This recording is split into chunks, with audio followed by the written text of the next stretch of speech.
So here you can see that problem I was talking about where the renders of each projection are given a faint outline around each element.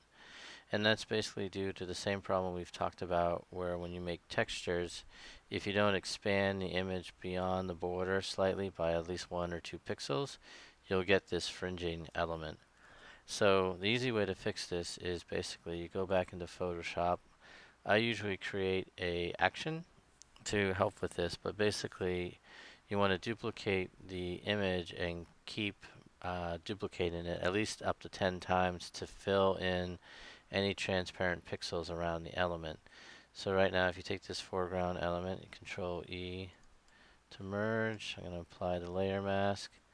So now if you just duplicate the layer, click OK, you can see right here, see how it started to fill in some of the areas around the pixels. Duplicate again. See, it starts to fill in a little bit more. And basically, you typically want to do up to at least 10 duplicates is what I do. But an easy way basically is with actions, and you can see here I have something called ugly mats, where I just duplicate at least 10 versions and then merge at the end. So let me just keep, so another way, if you think about it, I'm merging all 3 of these. Now duplicate, duplicate,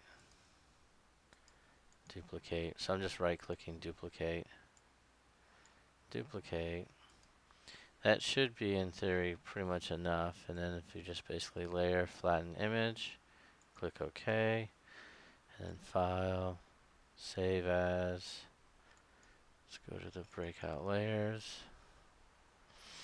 Let me call this is the foreground mesa. So the alpha we don't care about because the alpha is clean to what we want. But what we actually, what we do want is to, let me click name so we can find it, foreground mesa. And I'll just say merged just to make it sense. No alpha.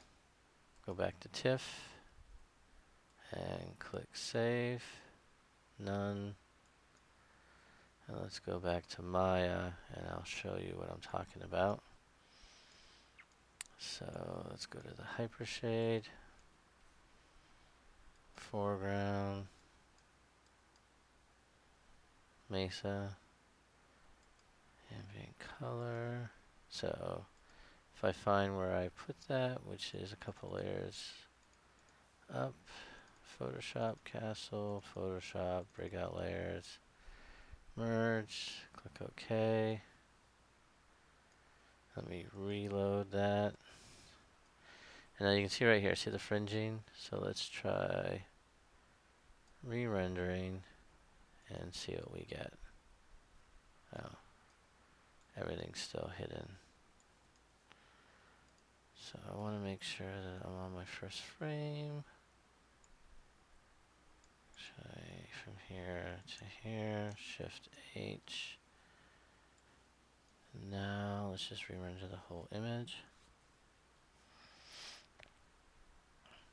And now you can see the fringe is gone away. And basically you just want to do that for each element as you go through. So let me see here, Photoshop, and basically go back.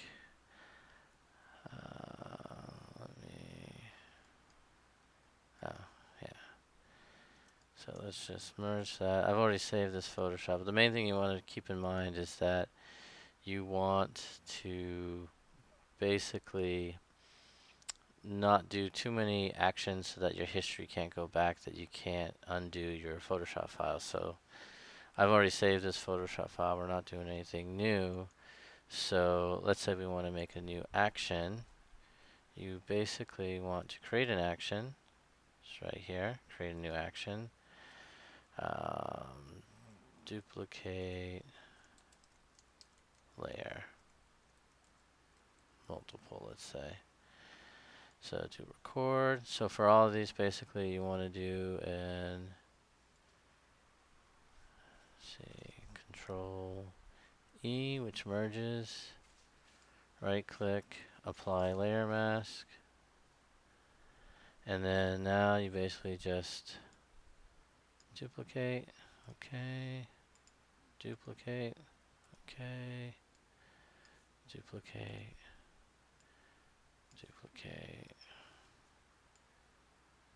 Duplicate. I mean, this one time that you do it will take time, but now that if you have an action for it, it'll go by really fast. Let's do 2 more.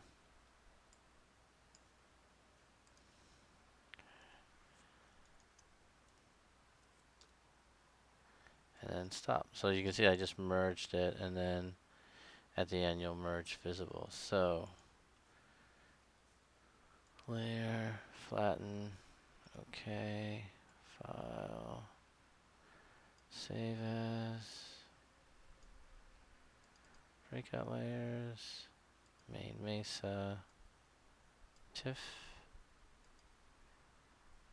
main mesa, merged, save, okay, go back to Maya, go to main, ambient color, and then here, I want to go Photoshop, Castle, Photoshop, breakout layers, main mesa, open. Let's do a new render. And then here you go. Again, see the fringe is basically gone on that element. And I guess the rest, if you look at it, this is the foreground element as well. And this background guy isn't really showing through on this, but I would go through and just do those as well. But basically the easy way to see is to go back to history, unflatten. We've got our mid, go back to actions, and then you can see my duplicate layer, and then you just click play, and then you can see it go through all the operations, do stop. For some reason it didn't like the merging, so I mean really it did the main portion of it. So now right there, Control E, you can see it's all that, and then now you just do a layer flatten and then save, file save as.